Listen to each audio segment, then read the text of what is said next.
Salamu alaikum, chers frères et sœurs. L'aube, ce moment suspendu entre la nuit et le jour, entre le silence du monde et le murmure des cieux. Un instant que beaucoup négligent, mais que l'islam magnifie. Car avant même que le soleil ne se lève, les bénédictions descendent et les portes du ciel s'ouvrent pour ceux qui choisissent de s'éveiller, non pas avec leur corps, mais avec leur cœur. Dans le Coran, Allah jure par ce moment sacré, et par l'aube, et par les 10 nuits. Sourate Al-Fajr, 89, 1, 2. Ce serment divin n'est pas anodin. Lorsque le Seigneur des mondes jure par une chose, cela signifie qu'elle renferme un trésor spirituel immense. L'aube n'est pas seulement une transition lumineuse, c'est une invitation à renaître chaque jour, à purifier son âme, à déposer ses douleurs au pied du trône d'Allah. Le prophète Mohammed priait régulièrement à ce moment-là. C'est durant cette période que les anges descendent, comme l'indique un hadith rapporté par Muslim. Les anges de la nuit et ceux du jour se succèdent parmi vous, et ils se rencontrent à la prière de l'aube. Allah dit également dans le Coran: accomplit la prière aux 2 extrémités du jour et à certaines heures de la nuit. Hud 11-114. Et quelle est la première extrémité du jour? Al-Fajr, bien sûr. De nombreux croyants dans le monde ont vu leur vie basculer après avoir décidé de prier à l'aube. Un jeune homme au Nigeria, autrefois plongé dans l'anxiété, a partagé que se lever pour 2 simples rakats avant Fajr l'avait sauvé d'une dépression profonde. Il disait: « C'est comme si Allah m'attendait chaque matin pour me dire « Tu n'es pas seul ». Une femme en Indonésie, après des années d'infertilité, a commencé une routine spirituelle où elle priait chaque jour à l'aube avec sincérité. Quelques mois plus tard, elle donnait naissance à son premier enfant. Et elle affirme que ce miracle a commencé avec sa prière, au moment où tout le monde dort. Et aujourd'hui, je viens partager avec toi un secret spirituel souvent ignoré. 4 rakats spécifiques à l'aube, chacune accompagnée de la lecture de la sourate Al-Ikhlas. Un acte simple, mais d'une puissance immense. Ces 4 rak'at peuvent changer ton état intérieur, t'apporter une lumière que les médicaments ne peuvent t'offrir, ouvrir des portes que tu pensais définitivement fermées. Ne sous-estime jamais la puissance d'un lever avant le lever du soleil. L'aube n'est pas un simple passage de l'ombre à la lumière, c'est un pont entre le ciel et ton cœur. As-tu déjà ressenti cette paix étrange à l'aube, comme si le monde s'arrêtait pour écouter tes prières? Partage ton expérience en commentaire. Avant de commencer cette vidéo, n'oubliez pas de liker cette vidéo, car cela nous donne beaucoup de force pour continuer à partager du contenu bénéfique. Et je vous invite à vous abonner à notre chaîne et d'activer la cloche de notification pour rester informé de nos prochaines publications sur la foi islamique. Partagez-la avec vos proches et laissez un commentaire pour me dire ce que vous en pensez. Merci et bonne vidéo. Le pouvoir de la prière de l'aube, 4 rakats secrètes. L'aube ne te demande pas un exploit. Elle t'appelle juste à t'agenouiller dans le silence pendant que le monde dort encore. Et dans ce silence sacré, il y a un trésor que peu de gens connaissent. 4 rakats discrètes mais puissantes, capable de bouleverser ton existence intérieure. Le prophète Mohammed a dit: « Les 2 unités de prière de l'aube sont meilleures que ce bas monde et tout ce qu'il contient. » Hadith authentique, Muslim. Imagine, mieux que des voitures, de l'or, des maisons, des diplômes. 2 rakats d'amour sincère à l'aube valent plus que toutes les richesses visibles. Ces 2 premières rakats sont appelées les sunnas de Fajr. Elles sont courtes, légères, mais leur valeur dépasse notre compréhension humaine. Et maintenant, que dire si tu y ajoutes 2 autres rakats optionnels? Pas obligatoires, pas pesantes, mais pleines de lumière et de baraka. Tu as alors devant toi un moment spirituel avec 4 rakats, où tu places la sourate Al-Ikhlas dans chaque rak'a. Pourquoi cette sourate? Parce que le prophète a dit dans un hadith sahih, 10, « Il est Allah unique » équivaut au tiers du Coran. Donc, lire Al-Ikhlas 3 fois, lire tout le Coran. Lire Al-Ikhlas dans chaque raka te rapproche d'une lecture complète dans un espace de quelques minutes. Et si tu récites cette sourate à chaque raka dans ces 4 prières, tu offres à ton âme un bain de pureté, d'unicité et de sincérité, 4 fois de suite. C'est une douche spirituelle, un bouclier contre les impuretés du monde, une ancre dans un océan de distraction. Le silence de l'aube est une bénédiction en soi. Il ne te pousse pas à faire de longues prières bruyantes. Il t'offre l'intimité. Les larmes coulent sans être entendues. Les douleurs profondes peuvent être confiées à Allah, et seulement à lui. C'est dans ce moment que naît la sincérité pure, loin des regards, loin du besoin d'impressionner, loin du monde. Témoignage réel, un jeune homme en Syrie, ayant perdu sa famille et son foyer à cause de la guerre, raconte dans un documentaire poignant « Je dormais sous des débris, mais chaque matin, je me levais avant le soleil. Je priais 4 rakats en récitant la sourate Al-Ikhlas. C'était tout ce que j'avais. Et pourtant, chaque matin, je sentais la paix, une chaleur que même le soleil ne pouvait m'apporter. Je n'ai peut-être plus de maison, mais j'ai un cœur qui s'est réchauffé à chaque prière. » Tu entends? Dans un monde en ruine, la foi lui a bâti un refuge. Essaye dès demain ces 4 rak'at. Réveille-toi avant l'aube, récite Al-Ikhlas, et observe comment ton cœur réagit. Es-tu prêt à tester ces 4 rak'at pendant une semaine? Écris « Je commence demain » dans les commentaires si tu acceptes ce défi. L'histoire miraculeuse de sourate Al-Ikhlas dans la Sunna. Parmi toutes les sourates du noble Coran, il en est une que le prophète Mohammed a particulièrement mise en lumière. Une sourate si courte, et pourtant si puissante. Un résumé de toute la foi islamique, une déclaration d'amour pure à Allah. Cette sourate, c'est sourate Al-Ikhlas. L'histoire est rapportée dans Sahih al-Bukhari. Un compagnon du prophète était responsable d'un groupe de croyants pour mener la prière. À chaque prière, il récitait Al-Ikhlas après une autre sourate, même dans les prières obligatoires. Les autres compagnons étaient étonnés. Ils lui dirent « Pourquoi la récites-tu tout le temps ?» Et il répondit avec une sincérité désarmante. « Parce qu'elle décrit Ar-Rahman, le tout miséricordieux, et j'aime la réciter. » Lorsqu'ils rapportèrent cela au prophète, il leur dit avec un sourire rempli de lumière, « Dis-lui qu'Allah l'aime pour cela. » Al-Bukhari. Tu imagines? Un homme aimé d'Allah simplement parce qu'il aimait cette sourate. Pas pour avoir mémorisé tout le Coran, pas pour avoir passé des nuits entières debout, mais pour avoir aimé Al-Ikhlas sincèrement, avec son cœur, avec son âme. Pourquoi cette sourate touche autant? Parce qu'elle parle d'Allah sans détour. Pas d'histoire, pas de loi, pas de parabole, juste lui. Dit, il est Allah unique, Allah le seul à être imploré pour ce que nous désirons. Il n'a jamais engendré, n'a pas été engendré. Et nul n'est égal à lui. Sourate Al-Ikhlas. C'est l'essence même du Tawhid, de l'unicité divine. Une déclaration de foi pure. Et quand tu la récites avec amour, tu te reconnectes à ta propre source. Histoire réelle.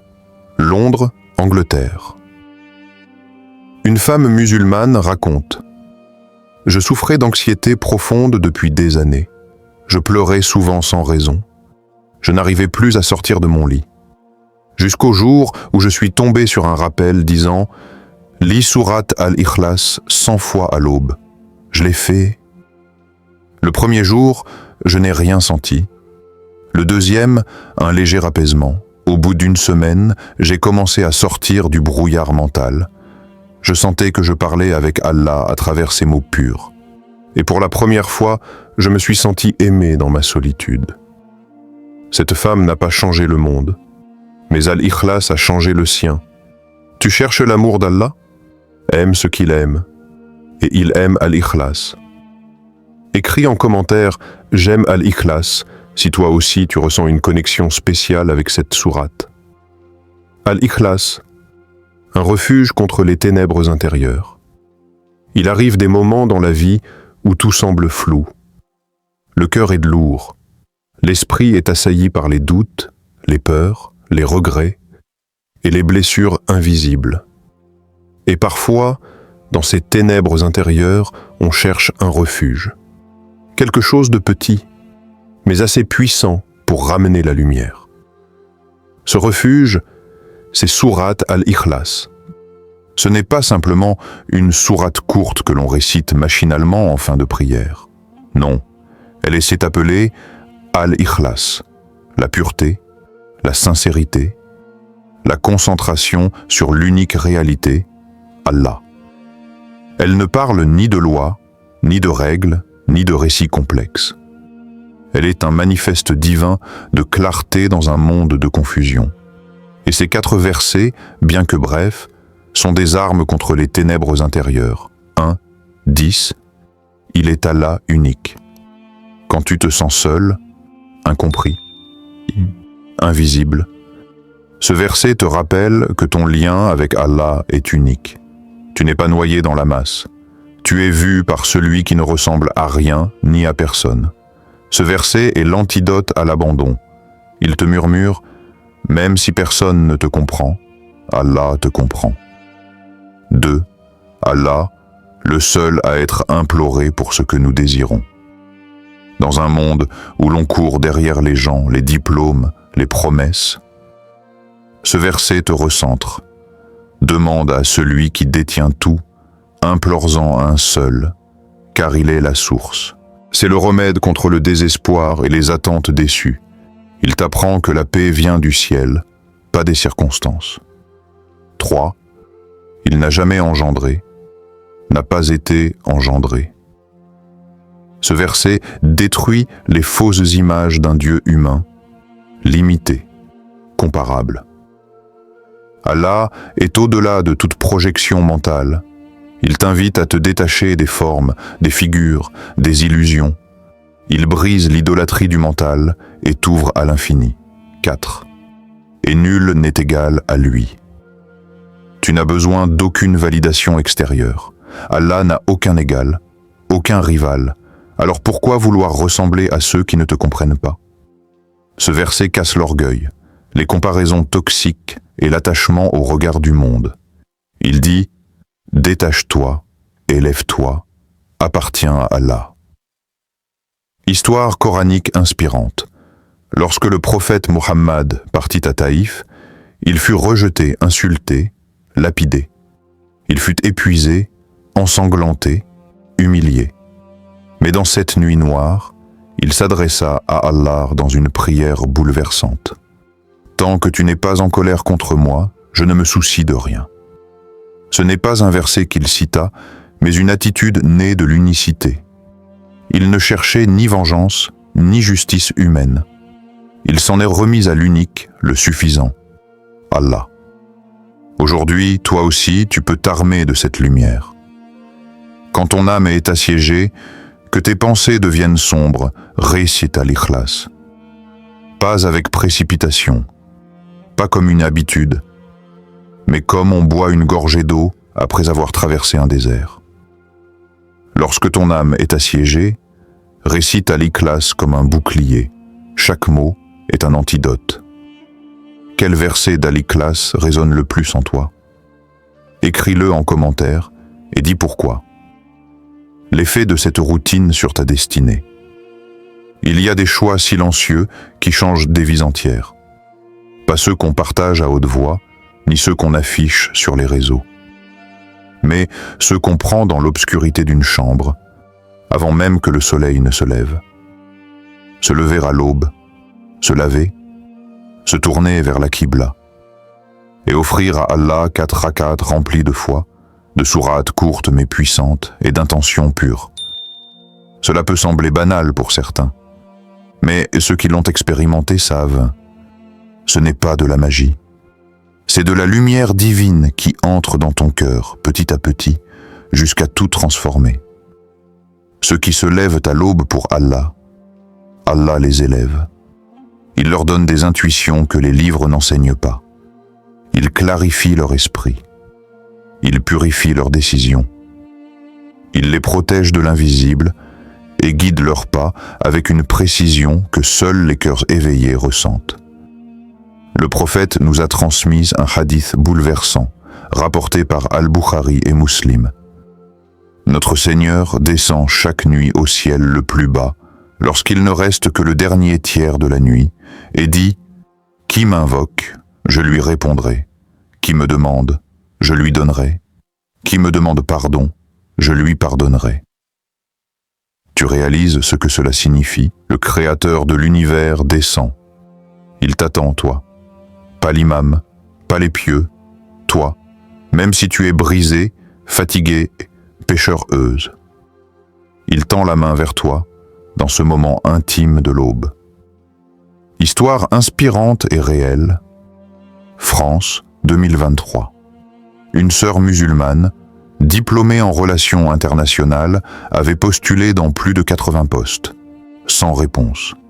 Elle perdait espoir, elle priait, mais sans régularité. Un jour, elle entend un rappel. Offre à Allah les premiers instants de ton matin et observe ce qu'il t'offre en retour. Elle décide d'essayer. Chaque jour, pendant 40 jours, elle se lève à l'aube. 4 rakats, Al-Ikhlas dans chaque raka. Une petite invocation sincère à la fin. Elle dit « Je n'ai rien changé dans ma vie, pas de CV magique, pas de piston, juste ce lien secret à l'aube. » Au 41e jour, elle reçoit une offre d'emploi dans une ONG internationale humanitaire, dans un domaine qu'elle avait rêvé de rejoindre depuis des années. Elle ajoute « Je pensais que je cherchais un emploi. Mais en vérité, Allah m'attendait juste à l'aube. » Ce genre de miracle discret, silencieux, invisible aux yeux des autres, c'est exactement ce que cette routine offre. Pas seulement des réponses, mais une réécriture intérieure de ta destinée. Car chaque prière que tu offres en secret t'ouvre une porte visible plus tard. Ne sous-estime jamais la puissance des habitudes cachées. Ce que tu fais quand personne ne te regarde, ce que tu offres quand ton ego dort encore, ce que tu récites alors que tout est silencieux autour de toi, construit une lumière que personne ne pourra jamais t'enlever. Ta destinée commence dans le silence de l'aube. Commence demain, pas dans un mois, demain. Si tu crois que les petites habitudes cachées construisent de grandes victoires, écris « Je commence à l'aube ». Conclusion vibrante et appel à la transformation spirituelle. Et si on t'avait menti sur la prière? Et si ce n'était pas un fardeau, pas une obligation rigide, mais un cadeau d'amour offert par Allah pour que ton âme respire enfin dans un monde trop bruyant? La prière n'est pas une contrainte, c'est une libération, un refuge pour l'âme, un rendez-vous divin, un moment où tu t'agenouilles, mais tu te relèves plus fort, l'aube. Ce n'est pas seulement le début d'un jour, c'est le moment où ton âme peut renaître, le moment où le monde dort encore, mais où toi, tu te tiens devant celui qui ne dort jamais, quand tout est calme, qu'il n'y a ni bruit, ni notification, ni attente. C'est là qu'Allah te regarde, et c'est là que ta destinée se façonne, dans le silence, dans la sincérité, dans une simple sourate, 4 rakats. C'est tout. Tu n'as pas besoin de réciter tout le Coran, ni de faire 1000 invocations compliquées, juste 4 rakats avec conviction. Et dans chaque raka, récite Al-Ikhlas. Pas de manière automatique, pas comme un devoir, mais comme si chaque mot était une clé qui ouvrait les portes de ton futur. Car Al-Ikhlas, c'est la base, le fondement, le cœur. Elle dit que tu n'es jamais seul, car Allah est unique. Elle dit que tu peux tout lui demander, car il est l'As-Samad. Elle dit que tu ne dois pas te comparer, car Allah est au-delà des lignées humaines. Et elle te rappelle que rien ni personne n'est égal à lui, pas même tes problèmes. Chaque mot d'Al-Ikhlas déchire un voile intérieur. Chaque mot te détache du monde. Chaque mot t'enracine dans l'éternité. Ce chemin, c'est toi qui dois l'emprunter. Personne ne le fera à ta place. Mais ce chemin commence simplement, à l'aube, avec une intention, avec une seule sourate, mais 1000 possibilités. Tu ne contrôles peut-être pas ton passé. Tu ne peux pas revenir en arrière, ni effacer les erreurs. Mais tu peux façonner ton futur, à genoux, à l'aube, avec une seule sourate. Et souviens-toi de ceci. Allah ne cherche pas la perfection dans ta prière. Il cherche ton retour sincère, même tremblant, même fatigué, même en larmes. Reviens, c'est tout. Car chaque prière que tu fais te reconstruit. Chaque matin que tu lui offres redessine ta vie. Tu ne contrôles peut-être pas ton passé, mais tu peux façonner ton futur. À genoux, à l'aube, avec une seule sourate. Tag quelqu'un dans les commentaires que tu veux voir se réveiller pour Allah. Et si tu regardes cette vidéo à l'aube, écris « Je suis éveillé et avec Allah ». Partage dans les commentaires ton ressenti sur ces messages. Est-ce que l'un d'eux a touché ton cœur? Est-ce que tu penses que 4 rakats avec Al-Ikhlas pourraient devenir une habitude dans ta vie? Ton retour m'aidera à créer des contenus encore plus puissants spirituellement pour toi et pour notre belle communauté. Si cette vidéo vous a été utile, partagez-la avec vos proches et laissez un commentaire pour me dire ce que vous avez appris. Votre soutien contribue grandement à diffuser le message et à développer cette communauté. Barakallahu fikum.